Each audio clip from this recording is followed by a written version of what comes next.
over the forests of Ukraine towards Kiev, northwards up to where we are now. And people breathed it in, they were changed, they were affected by it, even though they couldn't see it, even though they might not recognize what was happening, that something had changed in the air. And I think that the impact of Christianity, not just on Europe, but on the world, is kind of like that.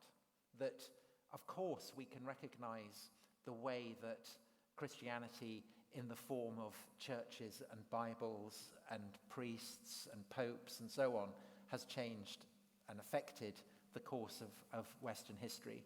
But I think that its influence is much, much profounder than that, and that it has changed us and continues to change us in ways that I think lots of people who would say, I'm not Christian, lots of people who would say, I'm very hostile to Christianity, I'm very hostile to religion. Nevertheless, their assumptions are so steeped in the legacy of 2,000 years of Christianity that they are, to all intents and purposes, absolutely saturated with Christian assumptions. So I also have to admit that, of course, being a Christian, we sort of have a hidden agenda by inviting here. And all Christians have hidden agendas, unlike others, so that's why I shouldn't trust it. But that's kind of many of us might feel that we're being pushed out to the boundaries of society, we're becoming irrelevant, we're becoming old-fashioned. But there's a kind of sense that our message is at the core of society, and it's sort of underlying, and it's soaking up all the ideas that are public discussions that we watch on television and then we watch everywhere is sort of soaked in. I think that is absolutely true, and I think that one of the problems that institutional or doctrinal Christianity faces in the West is that its victory has been so total. Assumptions that in the context of the world into which Christianity was born seemed breathtakingly radical and strange and bizarre are now completely taken for granted. And they're taken so completely for granted that people in the West just assume it's human nature. So the pandemic has obviously focused attention on healthcare and the way in which states in Europe supply healthcare. And it's seen as being absolutely central and fundamental responsibility. But the idea that the sick should be cared for on a kind of mass scale is a completely Christian one. Indeed, when in the 3rd century, when the Roman Empire was swept by a series of terrible plagues, it was the readiness of Christians to care for the sick, and not just Christians who'd fallen sick, but everybody. That, lots of Christians, of course, then felt terribly ill and died themselves. But the spectacle of it was a huge contributory factor in the growth of Christianity over the course of the 3rd century, and therefore, of course, had an impact on the ultimate conversion of the Roman Empire. And when, in the 4th century, it became evident to the ruling classes that Christianity basically was here to stay, that it had seized the commanding heights of the elite in the Roman Empire, people with the money to show off and to splash stopped investing it in amphitheaters or triumphal arches or all the kind of stuff that they had traditionally done, and started investing it in things like orphanages and care for widows and in hospitals. And it's in the 4th century that you start for the first time to get hospitals caring for the vast mass of people. And that is a tradition that then feeds through the Middle Ages in Europe and is with us today. And it's absolutely taken for granted over most of Christian history that this is something that derives from, it's Christians who supply the medical care. In the 20th century, that responsibility across Europe has been nationalized.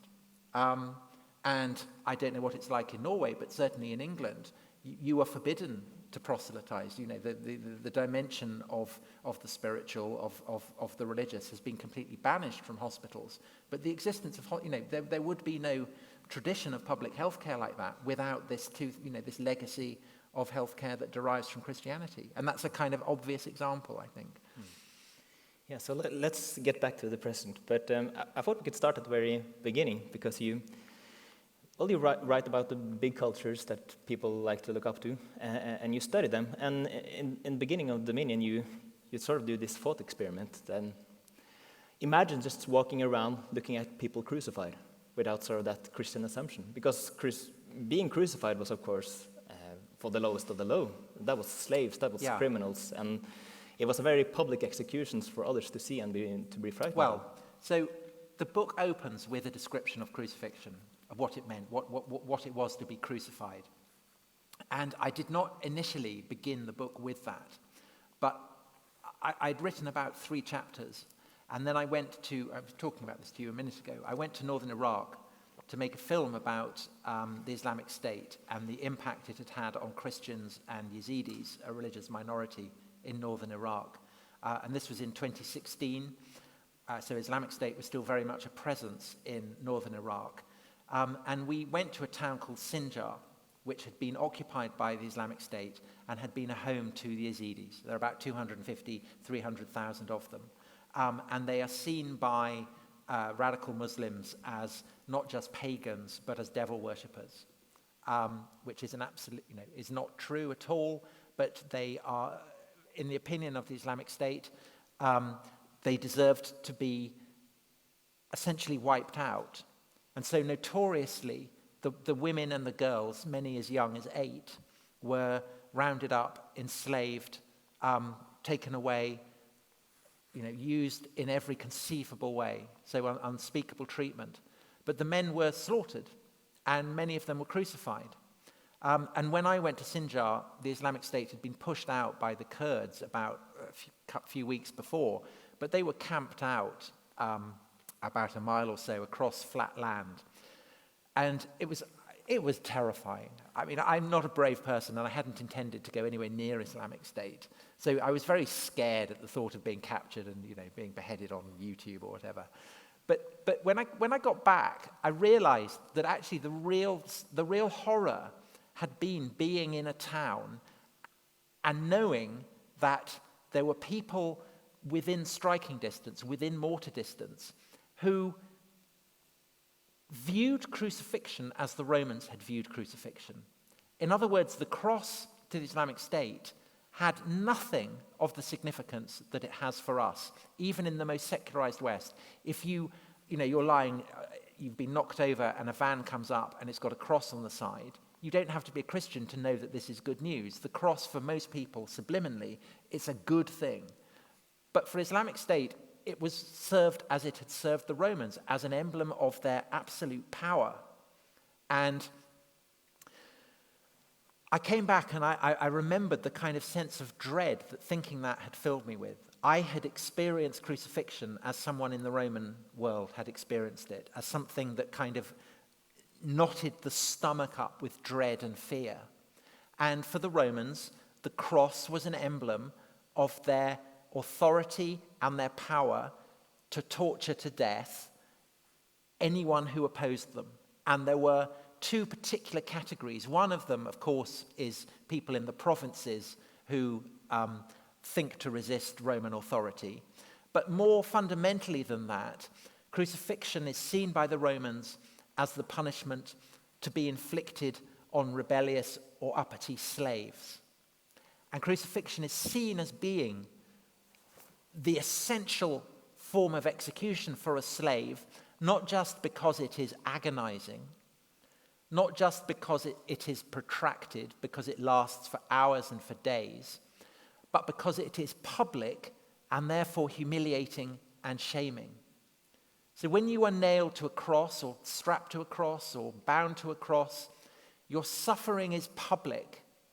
People will gather and laugh as birds peck out your eyes or attack your genitals, or as you heave yourself up and down, struggling to get breath in your lungs. And when you finally die, there you will hang, a kind of bleeding hunk of meat, food for birds, and your twisted, suffering body will act as an advertisement advertising Roman power. That's what crucifixion was. And it brought home to me, I'd understood it intellectually, but I didn't really understand it viscerally in my gut until I'd been to Sinjar and stood in a place where the same thing had happened. It brought home to me the utter strangeness of the cross. That's what is most unsettling and bizarre about the message of Christianity. Paul says, everybody, all the earliest Christian writers, it's strange and it's embarrassing and it's unsettling. And Paul, our earliest witness to this, he is embarrassed by it. He says it's a stumbling block to the Jews. It's a thing of it seems ridiculous to everyone else, to the Gentiles, to the Romans. And this sense of embarrassment about it kind of lingers throughout the early Christian centuries, to the degree that even in the 4th century, when Constantine has converted and the empire is becoming Christian, people still can't bring themselves to illustrate it. So there are illustrations of the crucifixion, but they're done by necromancers trying to invoke its power, or by people who are mocking Christianity. But the earliest portrayals of Christianity, of the cross, of the crucifixion, are not really until the beginning of the 5th century. And there is an ivory that dates to the beginning of the 5th century that finally shows Jesus on the cross, but he's portrayed as a kind of athlete. He's like an athlete in the Olympics. He's kind of muscular and ripped and, like a massive hunk. And he's just kind of lying there and he's got the loincloth of an athlete on. And he doesn't look like a man who is suffering hideous pain. And it's another 600 years before finally we get a portrayal of Christ dead on the cross. And that's a cross in Cologne Cathedral, dated to around the year 1000. And then over the course of the Middle Ages, you increasingly people start to focus on the agony and the suffering of Christ on the cross, and it becomes a subject of kind of profound meditation for medieval Christians. And I think that one of the effects of that is simply, in the long run, to desensitize Christians, actually, to the horror. So it goes from embarrassment to acceptance of the horror to kind of desensitization. And I think that essentially, we see the cross now, and we tend to think of it perhaps as a symbol of Christianity, but we don't tend to see exactly what it is about it that's so incredibly strange. Yeah. So from kind of being a symbol of embarrassment to becoming a symbol of pride or even love for many people, all because of that it occurred to one person. But what was so special about this person? Because there were 2,000 years ago, there were lots of doomsday prophets and people claiming divinity. So what was so special about? Well, there are people are being crucified all the time in the Roman world, and shortly after the death of Jesus, the Romans attack and destroy Jerusalem. And by the time they finally capture Jerusalem, the hills around the city have been absolutely stripped bare because they've all been chopped down to make crosses. So the Jewish defenders on the walls of Jerusalem are looking out, and there is a forest with people writhing and dying in front of them. So there are multiple people being crucified all the time. It's in your face. What's special about this one person? Well, what's special about this one person is clearly that his followers think that he has risen from the dead, and that what is special about the crucifixion is that it is followed by resurrection. And the question of why they think that is beyond my pay grade as a historian, but it is evident from the earliest texts we have, namely Paul's letters, that this is what they thought. And I think that Paul is a particularly compelling witness, because even if we don't trust the Acts of the Apostles, which is written several decades after Paul, to be an accurate account of what he saw, we know from his own testimony that he had a vision of the risen Christ.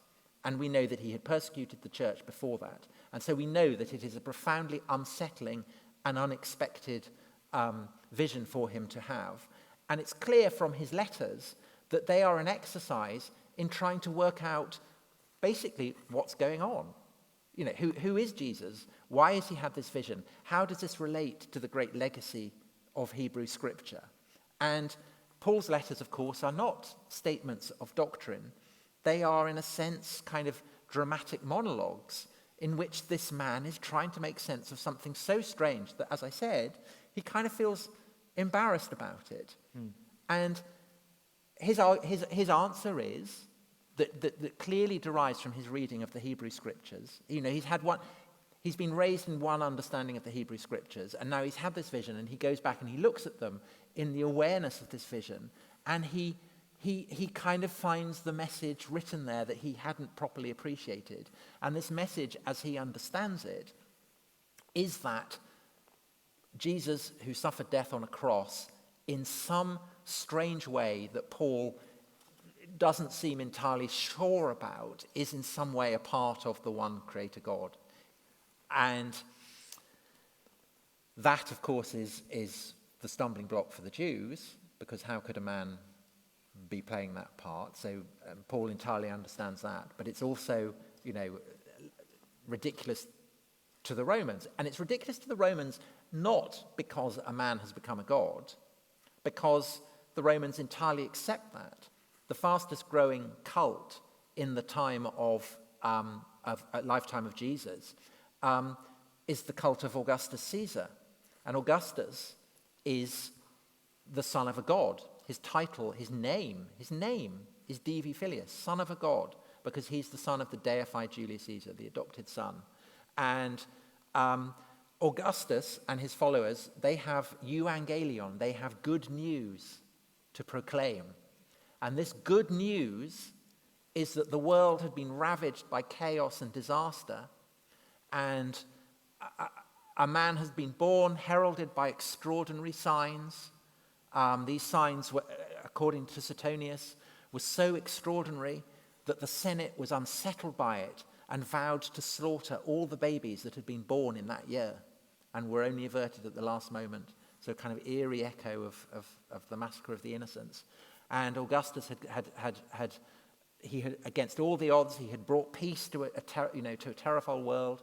And at the end of his life, he had risen up into the heavens, and he was sat at the right hand of his Father. And this is a message that was proclaimed in temples across the Roman Empire, and it seems to have been particularly picked up in Galatia.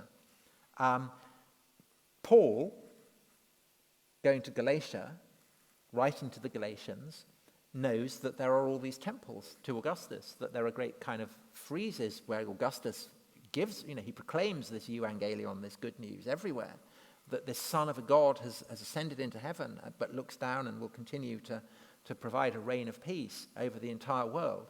And Paul, in his letters, describing what has happened with this crucified slave, this is a massive exercise in blasphemy, not just for the Jews, but for the Romans. It's a grotesque parody of what the Romans believe about Augustus. And what is grotesque about it is that Augustus ruled the world. He's a great emperor. Imperator means a conquering, a victorious general. Jesus was not. Jesus told Peter to put his sword up. Jesus was arrested. Jesus suffered the most humiliating death imaginable. And that is the depth of the weirdness and the strangeness.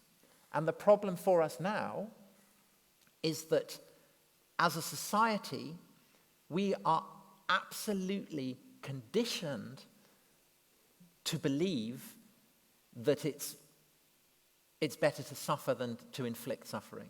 We're conditioned to accept the moral power of being a victim. I mean, everything, Black Lives Matter and gay rights or none of this would make sense without that foundational assumption. But in the context of the world into which Christianity is born, it is, as Paul says, absolutely mad. Yeah. So you're saying if you go to a Roman officer and say that you're a victim, Yeah. how would he respond? Ha ha ha. Yeah. Yeah, kick sand in your face. So you're trying to get us back to the present, and I'm trying to get us back to the past. So, but what is it about this event that would sort of to breed a culture that could give rise to all this kind of different kind of moral behavior, that people will build hospitals, try to end slavery, develop methods of natural science and human rights and everything? So why does Christianity flourish in the Roman world? Yeah, in one sense, what is it about this event that sort of starts a chain reaction to the world as we know it today? Well, okay, so the historian's answer. So if you're a kind of Darwinian, survival of the fittest. Christianity is clearly the fittest. Why does it survive? Why does it flourish? It obviously has something about it that makes it spread and succeed in this kind of astonishing way. I think that it offers something for the powerful. Why does Constantine embrace Christianity? He's been auditioning a number of gods to play the role of essentially a kind of monotheistic role, because Constantine is an unbelievably vain man. He wants to rule the entire world. And he doesn't want a whole bunch of different gods. He wants a single god, a single god for a single empire. So he's been auditioning the sun, he's been auditioning Heracles, he's been auditioning Apollo, and in the end it's Jesus who passed the audition, by a vision of the cross. So I think that is a crucial part of it. But I think the fundamental reason is that Christianity gives to people who had not previously had dignity. And it does this by drawing on the legacy of Hebrew scriptures, Genesis, by casting humans as being fashioned in the image of God, gives them a kind of incredible dignity. So there are echoes of the story of Genesis in Babylonian mythology, where the gods are slaving for the king of the gods, and they're fed up with this, and so they make humans to serve as the slaves for the gods. That's essentially how humans are seen. Genesis gives them a very different order of dignity. But then, of course, with Paul's teaching that the first covenant, which was between Moses and between God and the children of Israel, has now been joined by a second covenant that is for everyone, and that in this second covenant there is no Jew or Greek, there is no man or woman, there is no slave or free. The implications of that are incredibly radical, and when you fuse that in with the idea that Jesus suffered the death of a slave, and so therefore perhaps in a sense God is closer to the victim, to the suffering, to the poor, to the tortured, to the servile, to the abused, than he is to the powerful. That offers, in a world that is kind of brutal and hierarchical, I think beyond our worst nightmares, an incredible sense of hope. And it's expressed in practical terms through the help that is given to those who are sick, for instance. We touched on that. To orphans, to widows, to people in prison. I don't think you have to look too hard to see why the idea that God loved the world as profoundly as he did, i.e. suffered what he did, and that he did it for you, scullery maid who's being raped by your owner every day. Did it for you, abandoned child thrown on a slag heap that's going to be, bought by a pimp. Did it for you, slave with your feet chopped off so that you can't run away as you labor in the mine. I mean, you can see what the power of it is. But if we sort of fast forward, then this probably wouldn't be good news to everyone, and this might surprise, and this message might even surprise many of us, because in one sense our society is sort of founded on the assumption that all human beings are of equal value. Being a king doesn't give you any additional value. And at the same time, you have sort of this modern secular narrative that's behind, that's sort of defining our lives as persons in the modern West.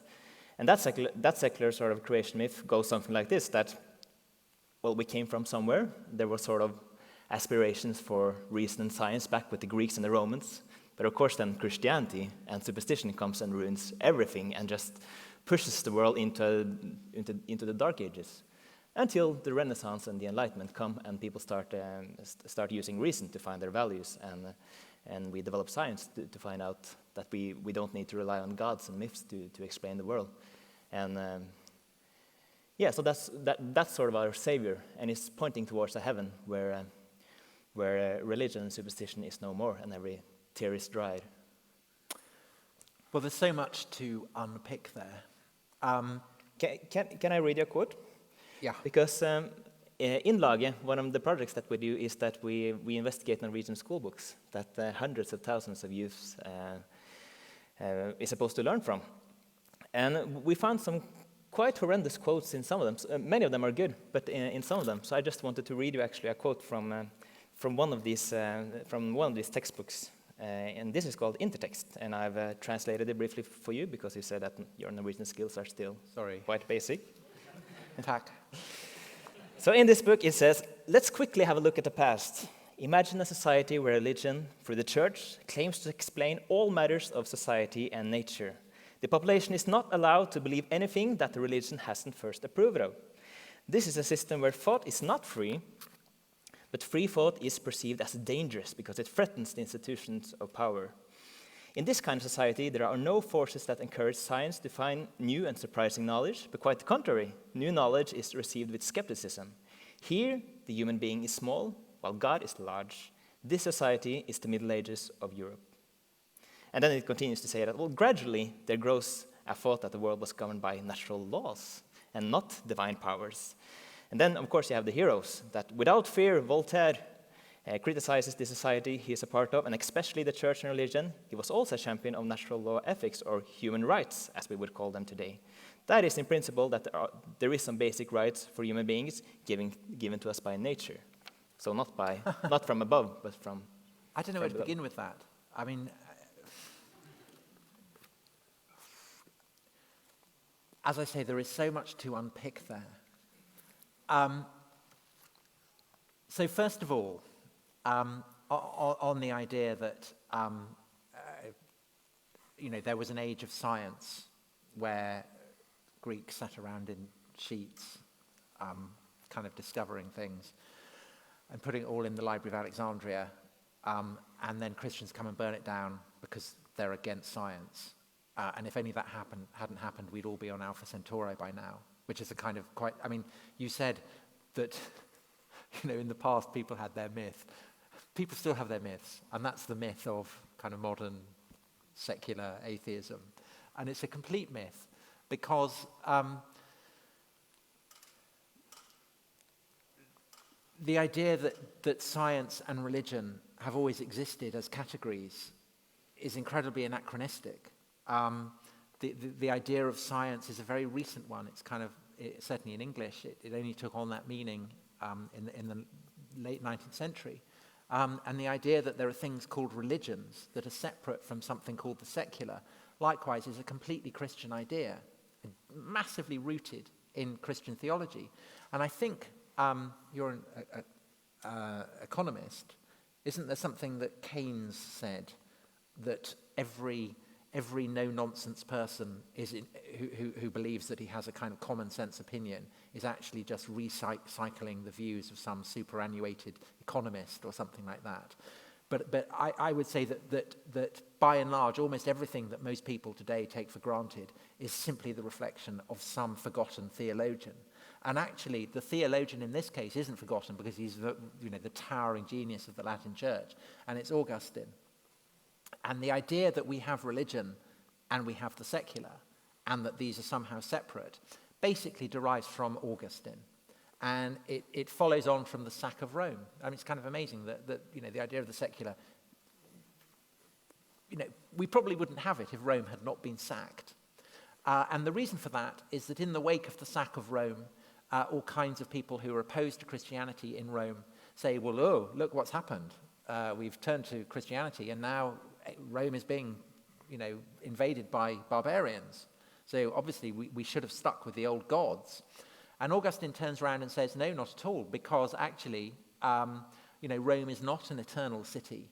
Rome is mortal because all things of this fallen earth, the city of man, all things are mortal. And the word that he uses is the cyculum, cycularia, things of the cyculum. And the cyculum is essentially the span of human memory. So at most it's 100 years. That's where the French word siècle comes from. And Augustine says, basically, we needn't worry about the sack of Rome and the fact that the Roman Empire may collapse and go, because everything on this mortal earth will go. We are all part of the cyculum. We are like leaves, that drop into a river, and the current carries us away. And that is true of everything. And there is only one thing that can redeem us from this relentless flow of the cyculum. And that is the religio, the bond that joins the church to the eternal radiance of heaven. And in Latin, there were many religiones that bound people to the gods. Could be a sacrifice, could be a priesthood, could be a festival, could be whatever. But Augustine believes there is only one God, so therefore there is only the one religio. And he enshrines for people in the Latin West this idea that there is the dimension of the cyculum, there is the dimension of religio. And then in the 11th century, this provides the framework for what in effect is Europe's first great revolution. Because you get radicals who seize control of the commanding heights of the oldest, the most prestigious bishopric in the Latin West, which is, of course, that of Rome. And they use this power to force through a sense that society has to be divided in two between the dimension of the cyculum, which is that of earthly kings, earthly monarchs, earthly knights, people with earthly power, who up until this point have laid claim to a kind of stake in the church. Kings and emperors appoint bishops, for instance. And the reformers in the church say this is unacceptable because the church has this religio, has this bond to God, and it should be like a kind of virgin arrayed in blinding white robes, and we can't have kings and emperors with their grubby fingers pawing at the robes of the church, so back off. And it's an incredibly radical understanding of how society should operate, because everywhere, across the entirety of the world until that point, the assumption had always been that if you're an earthly king, an earthly emperor, then you have a stake in the dimension of the supernatural as well. Absolutely, And the reformers basically contradict that. And the effect of that is to establish the Middle Ages as this incredibly revolutionary society where everything is kind of set on establishing this sense that society is divided into two. And over the course of the Middle Ages, this really beds down. And then it gets another fresh iteration with the Reformation, because the Reformation is just another attempt to bring Europe to a kind of primal sense of purity and responsibility. In the 11th century, the ambition had been to baptize the whole of the Christian people, to cleanse them of their sin. By the 16th century, there are many Christians who feel either that it's gone too far, or more importantly, that it hasn't gone far enough. And essentially what Luther and Calvin and so on are doing is simply a recycling, a reinvigoration of the process that had begun the great cycle of reform in the 11th and 12th century. In the Middle Ages, religio had been a particular responsibility for those who commit their lives to it, so monks, friars, hermits, nuns, and so on. With the Reformation, the assumption is taught that everybody should have a religio, a bond to God. And so therefore a premium is put on belief. What do you as an individual believe? And certainly in English, a Protestant country, this is what religion So he goes from religio to religion. This is the change. But also religion exists in the context of the saeculum, which becomes the secular. And so religion in English, and I would guess the equivalent in Norwegian, has this dual sense. It's what you as an individual believe, but it's also something that exists as a kind of entity that is separate from an order that is coming to be called the secular. And the idea beds down that there are whole spheres of existence where religion needn't touch. And this then is an assumption that the Protestant powers, of whom Britain is the most obvious one, then export around the world. So when the British go to India and they look around, they call India Hindustan, where Hindus live. Hindus is the word that the British use in the 18th century for Indians. And they say, what is the religion of the Hindus? It's a mad question. Because, the Hindus have no idea what a religion is. It's an entirely British, it's a Protestant idea that reflects centuries and centuries of cultural evolution. But they said that, they end up saying, well, there's something called Hinduism and it's a religion, as they say the same about Islam, about Judaism, and they construct this idea that there are things called religions and then there's a space called the secular, and, this is what we all accept now. But it's a completely, to most people, it would be an absolutely mad idea. So I completely forgot what it was that I was getting cross about. So that's an example of how. Okay, yes. So I remember what it was. The quote. Yes. Your angry at Norwegian school books. Remember. Okay. So we have. So the idea that the secular is somehow a neutral state that has always existed is a myth. It isn't. It's a culturally contingent product of Christianity. But also the idea that we now have freed ourselves. We've emancipated ourselves from superstition.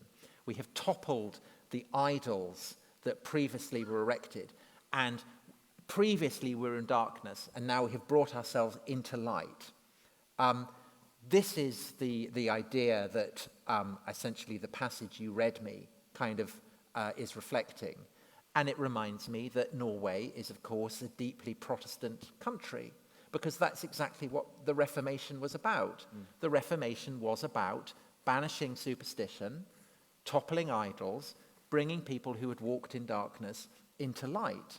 But of course, the Protestant Reformation in turn was drawing on the same process that had inspired Christian missionaries to go into the dripping forests of Saxony or, come to the wilds of Norway and, again, topple idols, banish superstition, bring people into light.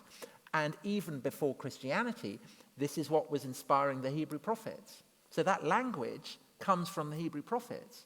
So that passage you read for me, it's not an emancipation from the influence of the Bible. It's an absolute illustration of how enduring its hold is.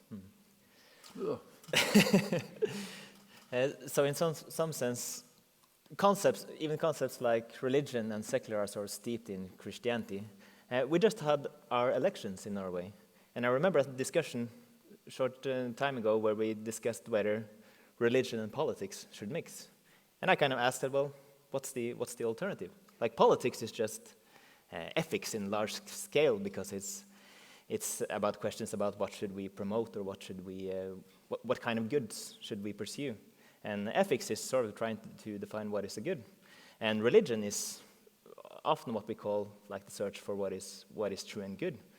So I asked him, well, what's the alternative to sort of mix politics and religion, at least in that sense? Well, he said, well, you can just look to the human rights, because we sort of have this secular, rational foundations for ethics in the Western culture. So religion is basically obsolete. Do you agree? So human rights. Yes. So what was it said, that human rights is based in nature? Well, it's sort of a rational secular foundation for ethics that we can sort of agree upon, that are established not because we've gotten it from a book somewhere, but because we are rational people that have agreed upon it. Right. One of the privileges of being Western, certainly for the past couple of centuries, has been that the West has had an outsized kind of global power. And so we've been in a position to force our assumptions on the rest of the world. And because we do that, we are able to assume that what we believe isn't kind of bred of our culture, but is somehow universal. It's just the way it is.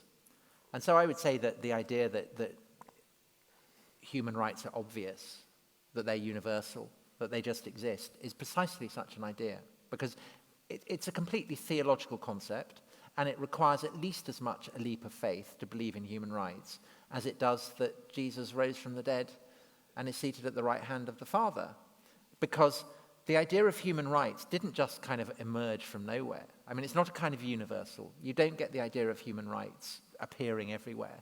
It emerges in a very specific context, which again is this incredible revolutionary period that by and large we in the West have forgotten because it was successful in the 11th and 12th centuries. You know, it's the revolutions that don't entirely succeed that we remember.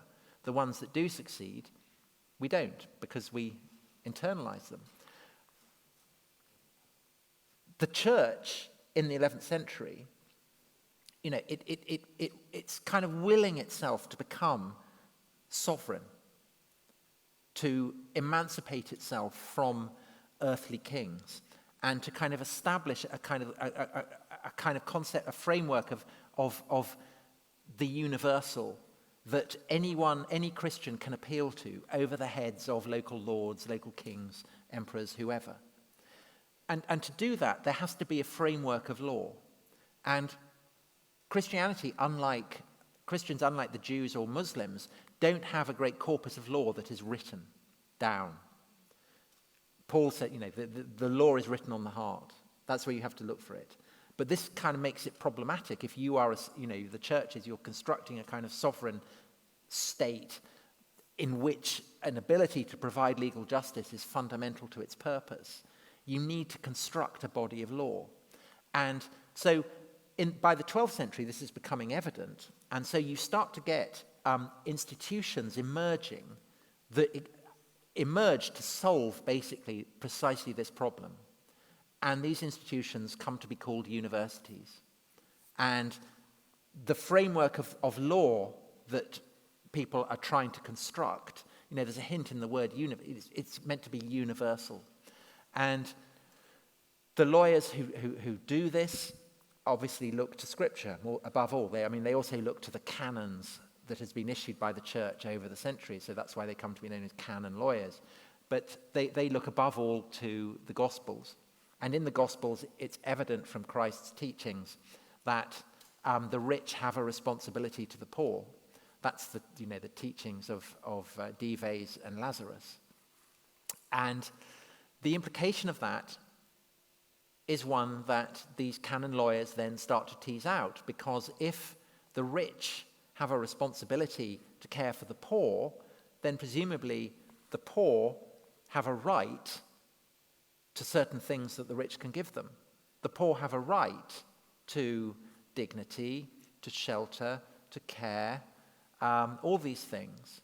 And over the course of the Middle Ages, canon lawyers construct this framework of law in which rights, the idea of rights, is absolutely embedded.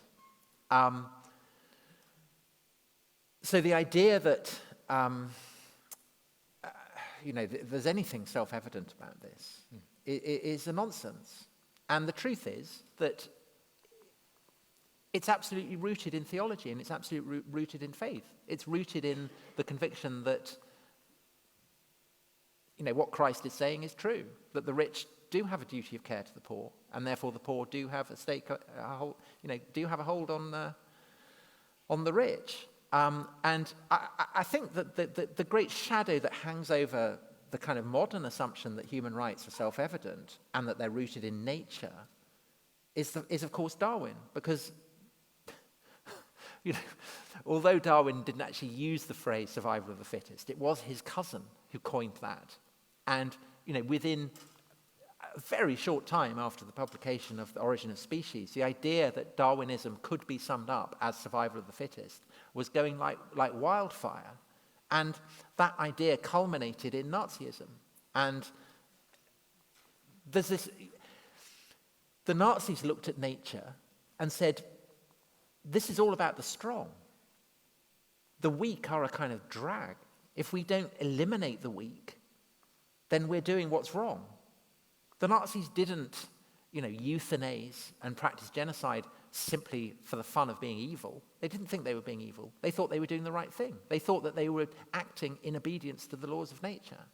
And what that says is that it's not at all, drawing lessons from nature, you can do anything you like.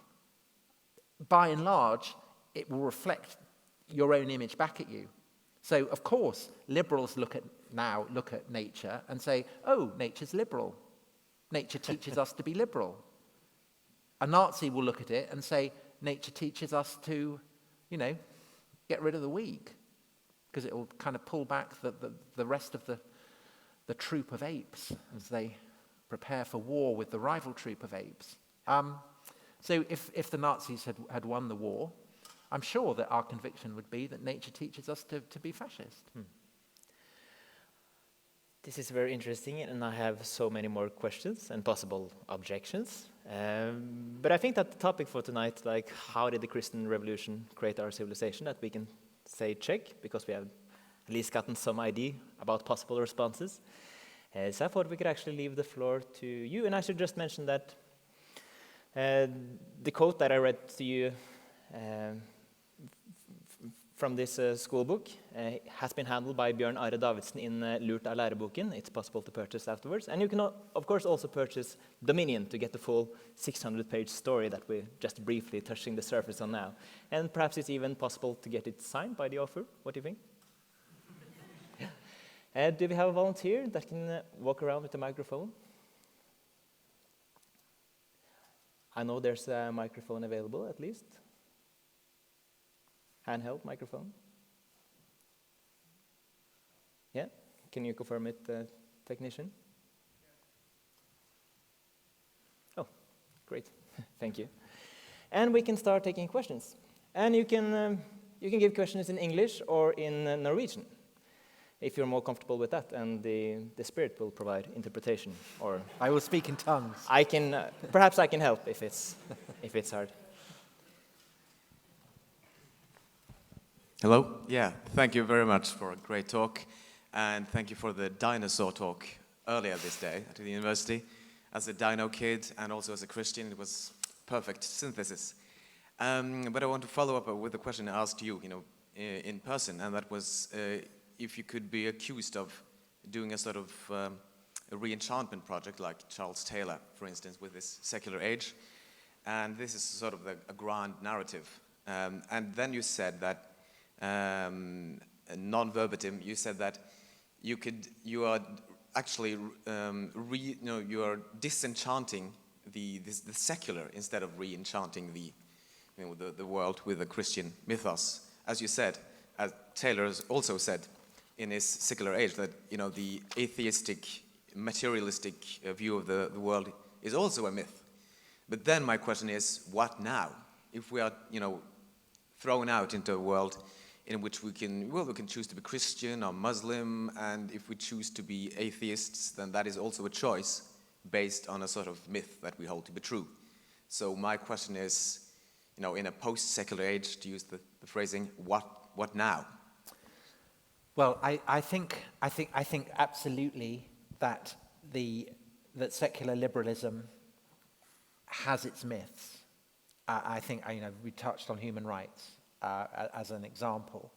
I think also, I do think the Nazis are absolutely fundamental to the ability of secular liberalism to sustain itself morally, because the Nazis serve us as the model of absolute evil, and I use that moral word very advisedly.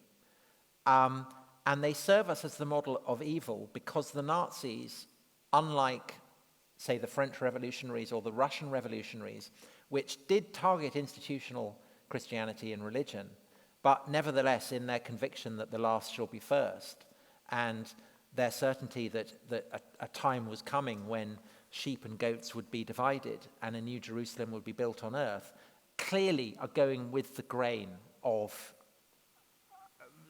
very, very important strains within Christianity. The Nazis didn't. The Nazis trampled on perhaps the two most shocking and fundamental ideas that Christianity bedded down, one of which was that that all human beings have an inherent dignity, and the other is that there is a kind of a moral quality in victimhood, in being weak, in suffering. And the Nazis obviously didn't believe that at all. They absolutely thought that there were differences between Jews and Greeks, and they absolutely thought that that the weak and the feeble should be destroyed. And I think that one of the reasons for the collapse of institutional Christianity that began in the 60s is that, in a sense, as Europeans came to terms with the full horror of what the Nazis had done, and particularly the Holocaust,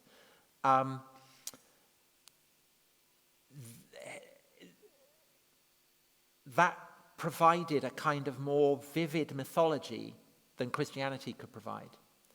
So Hitler became the devil, the Nazis became demons, Auschwitz became hell. And the enduring power of that will be evident to anyone who has ever had an argument online with anyone. Because the law is that you will at some point be accused, certainly of being a fascist, and very probably Hitler at some point. And I think that is kind of a crucial part of the mythology that provides cement for the assumptions that liberals, and I speak as a liberal who basically has, I'm disenchanting my own beliefs. I'm kind of recognizing how contingent they are, how rooted in something that I hadn't realized they were rooted in. So what does the future hold? Well, I think either liberalism continues on its course, that it in a sense, its mythology is strong enough that it can cohere and will continue to structure Western society, or perhaps the horror of Nazism will start to fade, and people will start to say, well, actually, what's wrong with being strong? What's wrong with not caring for the weak or the poor? What's wrong with saying we don't want people who aren't like us in this country or whatever? I think that's another possibility, because if essentially the argument that every liberal has to those kind of points is to say, oh, you're a Nazi. But if people turn around and say, well, so what? Where do they go then? So that's a kind of difficult question. The third one is, I think, that there should be a process of re-enchantment, and that it's the responsibility of the churches to provide that. Because basically, Christianity is the seedbed. And if that seedbed is not being watered, if it's drying up, then what's going to happen to the blooms? And I don't know, I don't know the answer to that. But I think that one of the things certainly that's happened in England, and I'm pretty confident it's happened in Norway as well, perhaps even more in Norway and Scandinavia generally, is that the churches have massively lost confidence, because so much of what they provided has been absorbed by the state. And just as, in the Middle Ages, the Roman Church occupied the commanding heights, in the Reformation, Protestants did. So now it's secular liberals occupy the commanding heights. They're the ones who are writing the school books, for instance. I mean, that's a kind of classic example of who has the power. I think that rather than kind of kowtowing to that, rather than trying to kind of serve up, a liberalism with a cross on it, churches need to get back to kind of, celebrating the fact that what they're saying is just unbelievably odd and weird and bizarre. I mean, it's the kind of oddness that Paul felt. Because I think that too often certainly in England and perhaps here as well, what spokesmen for the church serve up to people who are not Christians on the radio or TV or newspapers or whatever, and often even in churches themselves, is just a kind of reheated form of the liberalism that you get everywhere else. And I don't see the point of that. I mean, you've got to go into all this, it's absolutely mad. This guy got tortured to death and then he rose up and went to heaven. And there's this every kind of mad stuff all going on, beginning, end, angels, bizarre. But I think, celebrate the bizarre and the weird and the strangeness of it, because otherwise what's the point of it? And I think that actually there's a kind of hunger for that. We had a gentleman over here.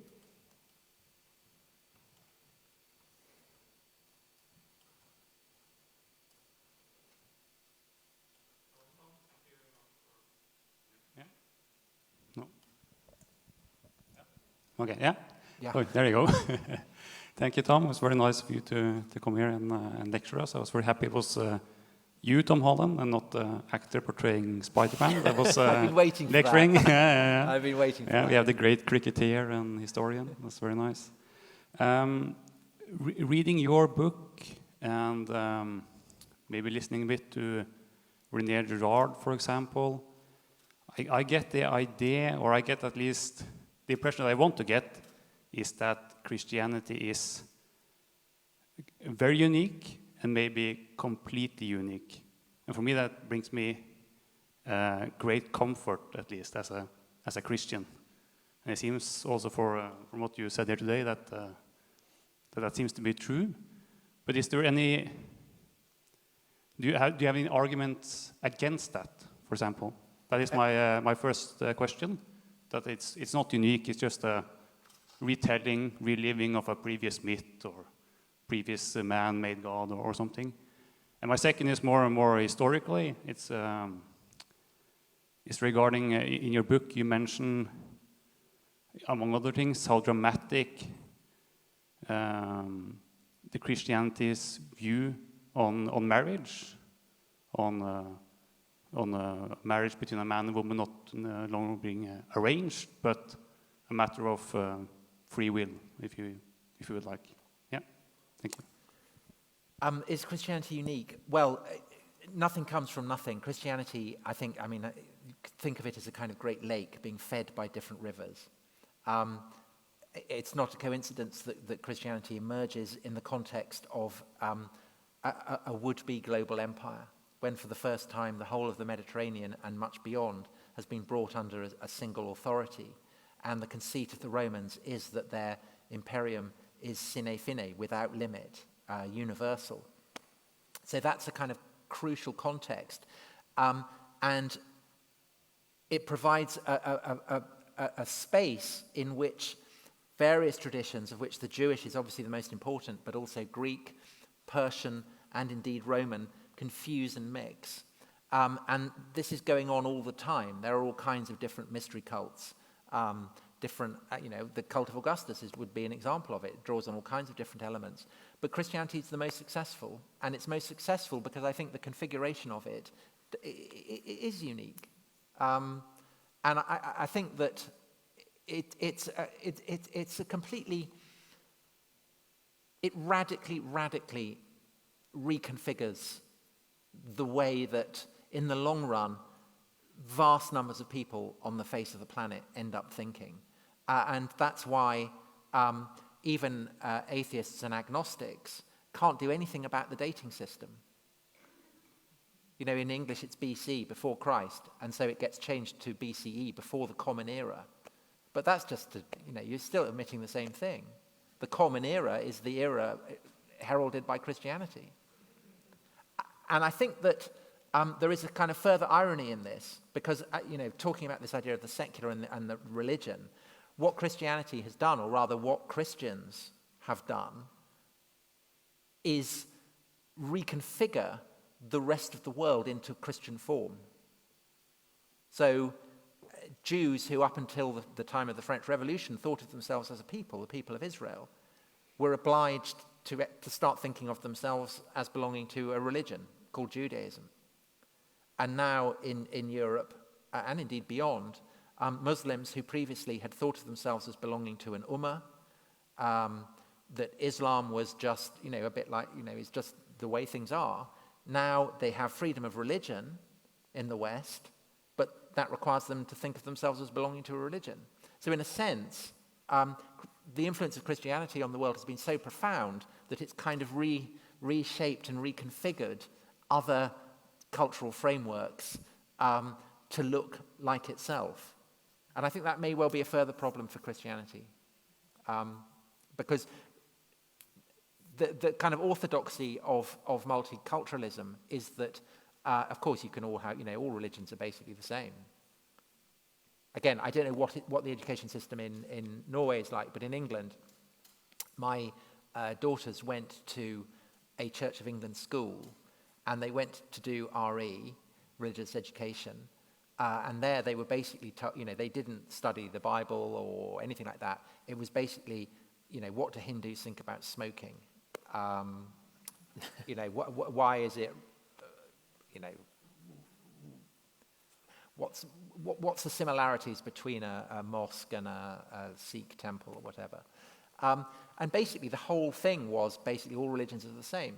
I mean, people who do it, they may have kind of different feast days and they may wear different clothes and things like that, but basically it's the same. And I think that is a real problem for Christians, and indeed for Muslims, because it serves to blur and diminish what makes these approaches to the world and the cosmos distinctive, because they just kind of end up as kind of comical regional variations. Sorry, there was another question which I've forgotten.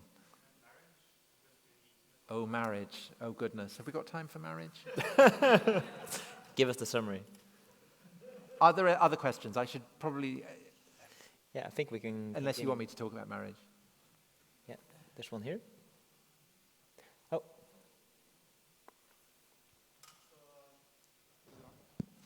Thank you so much for coming tonight, and thank you, Philadelphia Shirka, for organizing this event. I think it was very, very good. My question is, what can we learn from the first Christians? Because, as you said, and you did a very good description of the torture that they went through, but at the same time, they flourished. And it was also mentioned tonight that society is putting Christians out and out. And I think about my children, and how can I, in a sense, guide them in the future? What can we learn from the first Christians that survived so much torture? And that's something that we might very closely go through in the future. Although I have to say, I do believe that the church will prevail, of course, but how can we manage that tightness? I think a sense of the strangeness of it all. I think to try and see it afresh, to realize how strange it is, and in a sense how unsettling and maybe frightening it is. Because I think the early Christians themselves felt a sense of almost of kind of terror at the strangeness of what had been revealed to them. And I think that any sense that it's comfortable should be avoided. I mean, it can provide comfort, but it shouldn't be comfortable.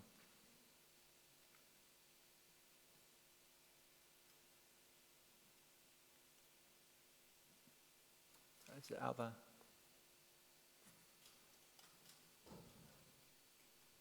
Hello, there we go. Thank you for a very interesting conversation. I really appreciate the Dominion, and I've been talking to quite a few people about it. And some people are very skeptical about some of your claims. They may have read Richard Dawkins' Norwegian school books, others that claim that religion has mainly been had a bad influence on history. So they ask, why should they trust Tom Holland? And I want to tell them... Well, why indeed? Yeah, and I want to tell them, well, go check the historical sources yourself. but historical sources seem very inaccessible. So the question is there a way that non-historians can investigate the truth of historical claims? And if so, how?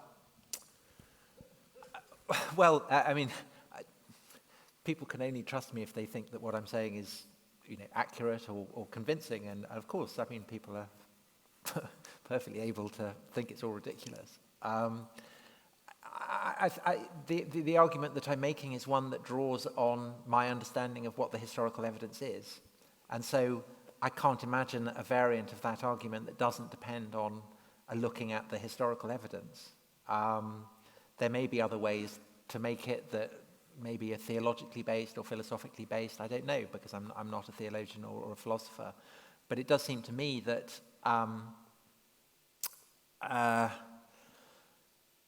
when atheists like Richard Dawkins, for instance, say that religion is bad, as I've said, the word religion, for instance, that's a Christian category. And what do you mean by bad? Your understanding of what bad is, again, certainly in the context of Richard Dawkins, is a Christian one. And you can get a measure of that by comparing Richard Dawkins with, say, Friedrich Nietzsche, who, as an atheist, is infinitely more honest, and I think in many ways is the kind of probably the modern writer that Christians more than anyone else should read if they want a reassurance as to just how revolutionary their faith is. Because Nietzsche detested Christianity for its teachings. He detested the idea that the valorization of the victim. Richard Dawkins doesn't. Richard Dawkins, his values, his assumptions are all completely Christian. That's how I prove that I'm right and he's wrong.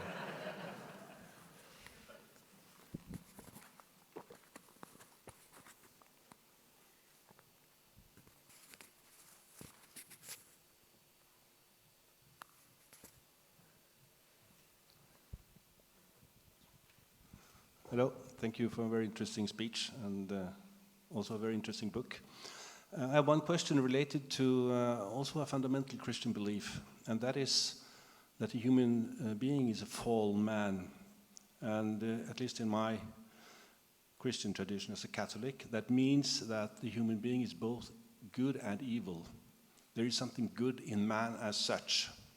And I was interested in knowing whether you as a historian, and you've been studying not only the Western culture, but I think more generally other cultures as well, at least prehistoric cultures related to Mesopotamia and Persia and so on. Have you made any thoughts about other cultures, to what extent the good, if it's true that man is also good, not only evil, has flourished in other cultures which has not been Christian cultures? And whether there is positive things to find from that, which would be very good for us, considering the weakness of Christianity in the West at the moment. I think that the great kind of influence on Christianity and indeed on Islam with this is it ultimately derives from Persia. And at the same time that Constantine is becoming a Christian, so in the Persian Empire, the Sasanian Empire, you're starting to get something that we would call Zoroastrianism, the idea that the world is divided into rival spheres of good and evil, of truth and falsehood, of light and darkness. And this sense is actually much older, and it goes back certainly to the time of the Persians who, for instance, fight the Battle of Marathon and Thermopylae and Salamis against the Greeks. And it's evident in Isaiah, I think, where Cyrus the Great, the first great Persian king, is actually hailed as the Messiah. And I think that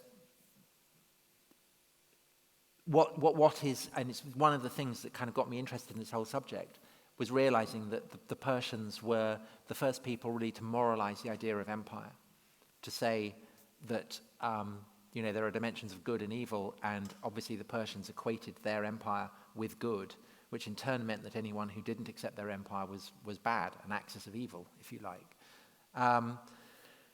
I think that the Christian understanding of it, certainly in the West, certainly in the Catholic tradition, and then into the Protestant tradition as well, is massively, massively influenced by Augustine again, who is this kind of titanic figure. And I think that his doctrine of original sin is so important. It's the first, his argument with it, it's the first example of a British intellectual being humiliated in an intellectual debate. So he's my kind of patron saint, really, Pelagius, who argued that it was possible for people to attain heaven under their own good graces, that it was possible to attain a kind of moral perfection. And Augustine said, no, we're all fallen. We all live in the city of man. Therefore, we all have sin. And this in the 60s, which I increasingly think is a decade as significant in the history of Christianity as the 1520s, which launched the Reformation. In the 60s, the doctrine of original sin was seen as absolutely monstrous. It was kind of one of the things that acted as one of the great ideological drags on Christianity. The idea that people were not born innocent. It was kind of fundamental to the whole idea of the hippie counterculture, that you could just wash away, people were naturally good. And I think that the result of that is that we now live in a Pelagian age. We live in an age where actually Pelagius has come back, because the idea that people can be good, can educate yourself, make yourself good,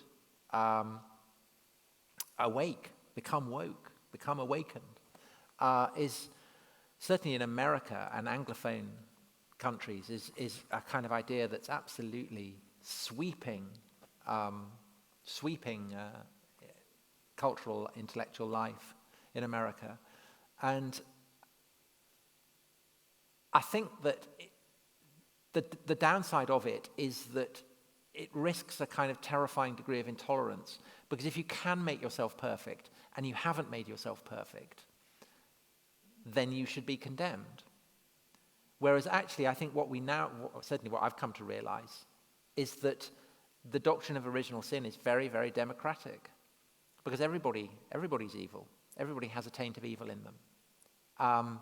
And that means that none of us are perfect. And I think that it's that stops moralizing from becoming overly oppressive. Because if the saint, even the saint, is born with original sin, that stops them from assuming that they have the right to kind of lecture or bully you for being inadequate. Is my feeling. So even though he was British, I've come out against Pelagius.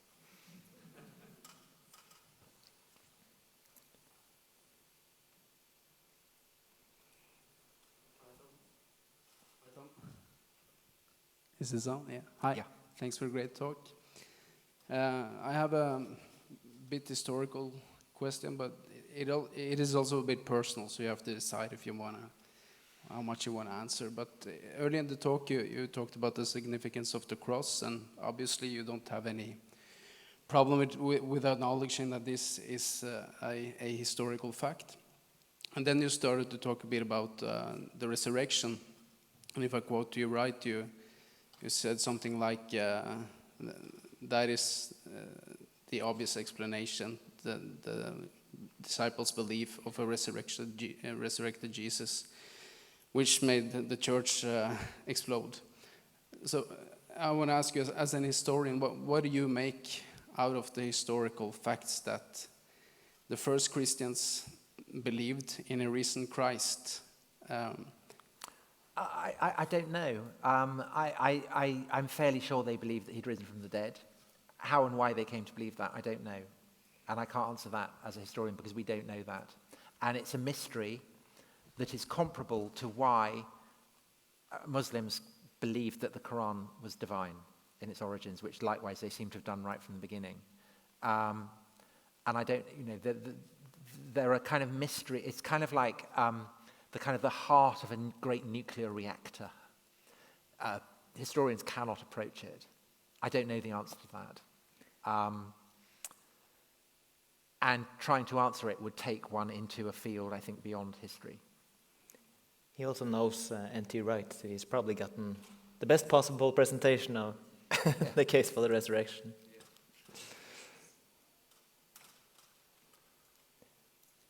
Yeah, perhaps you choose, so I'm not to blame. Yeah, thank you for.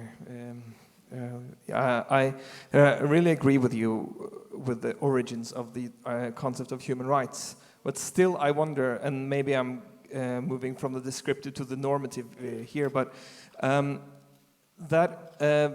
what then should we use as a common framework for international politics, for international relations? Because it could be interpreted very relativistically. That the human rights are just a Christian concept, a theological concept. So what should we use? What should we do about that?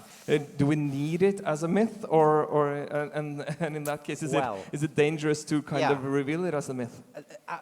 That is the huge question, and that's why I kind of think maybe it's a bit dangerous to pursue this, because the truth is that the framework of international law emerged in the aftermath of the Napoleonic Wars as a conscious attempt by the Protestant and Catholic powers to create a framework of law that both of them could accept. And the immediate context was the drive by the British to abolish the slave trade. And the problem was that the inspiration for abolitionism was a very specifically radical form of Protestantism. Essentially, the belief that you could read the Bible and the Spirit would enable you to interpret it in a way that was true to God's purposes, which is why it didn't matter that there was no prohibition against slavery as an institution in the Bible. Protestants in the Atlantic world could read it and just know, because the Spirit had possessed them, had taken hold of them, that God wanted slavery abolished. And it was this that led Lord Castlereagh, the Foreign Secretary at the Congress of Vienna, to have to push it, because it was, there was this great mass movement going on. But he had to persuade the Catholic powers, because it was the Spanish and the Portuguese and the French as well who were now going to be doing the slaving. So what the lawyers at the Congress of Vienna and then afterwards did was to fuse the tradition of human rights that came from the Catholic tradition with the kind of idea that I just know slavery is wrong because I feel it in my heart, tradition of Protestantism, which effectively served to create a framework of international law that everyone could accept. And then what happened over the course of the 19th century is that when the European powers started to enforce this idea that slavery should be abolished on other powers, they did so in the name of an international law that supposedly stood over and above, say, Islamic law.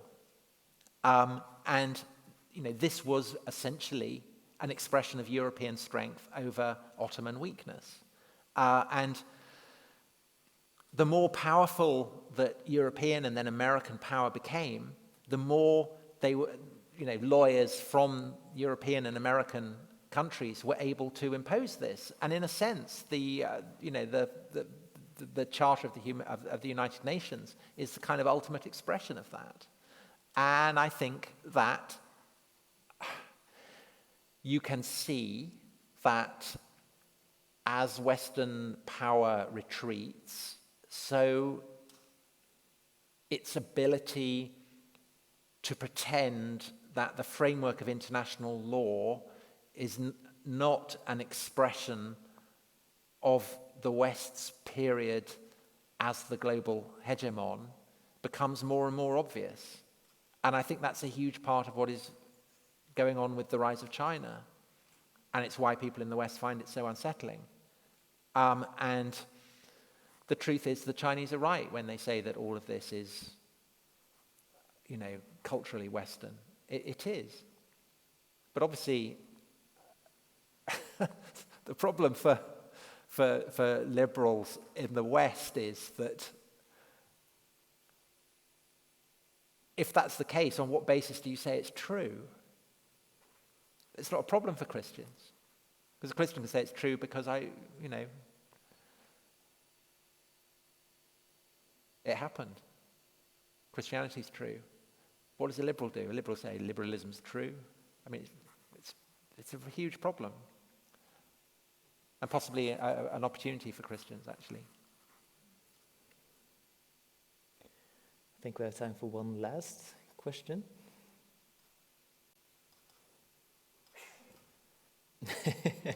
Gentleman there with the beard and the... I hope it's not a terrible question now. Thank you. I would think that your message must be massively uncomfortable for the average liberal in the liberal society today. So you must have had interesting criticism. You must have met interesting arguments against. And I was also thinking how to communicate this to beginners, to non-Christians. Here's this 600-page intellectual book in English. Very cheap. Very cheap. So have you considered making sort of a lighter introduction book, a beginner's book, a kind of Dominion for Dummies? Yes, I mean, there has been kind of kickback, but to be honest, I wrote a book about the origins of Islam in which I questioned whether Mecca was where Muslims thought Mecca was and where the Quran had come from and what we knew about Muhammad. And the blowback from that was so terrifying that, a few liberals being cross is very, I didn't, I don't care.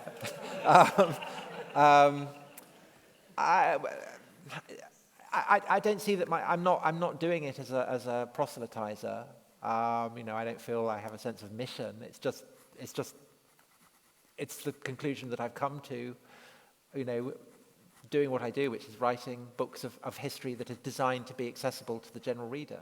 I would say, on top of that, if I may advertise, that I discuss this theme quite a lot on a podcast I do. I think did you mention it? I'm losing all track of the what podcast people have been saying. The podcast you did, didn't you? The Rest is History. Yeah. Yeah. So on The Rest is History, available from all platforms. Do download. I do talk about this quite a lot, and maybe the best way is just to recommend all your friends to listen to that.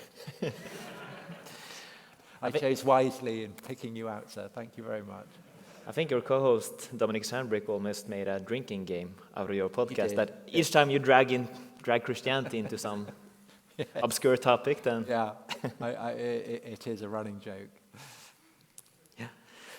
Well, I think what we'll learn today is that the next time you see a Me Too movement or a BLM riot or a secular humanist or an atheist talking to you how the science and reason is about salvation, then you can start thinking about them as Protestants. And Catholics, if they're talking about human rights. Yeah. So last, we just want to thank all of you so much for coming. We want to thank Philadelphia Kirken so much for partnering with us in Lage to create this kind of arenas to talk about society and culture, hopefully in a constructive way. There will be another opportunity tomorrow because there will be a breakfast meeting at MF at 9:15, which is open. You can register online and attend that. There will be Tom Holland in conversation with Henrik Syse. So I think that will be very interesting. So all of you Tom Holland groupies can just follow him. I think that's it. So let's give a hand for Tom Holland. Thank you.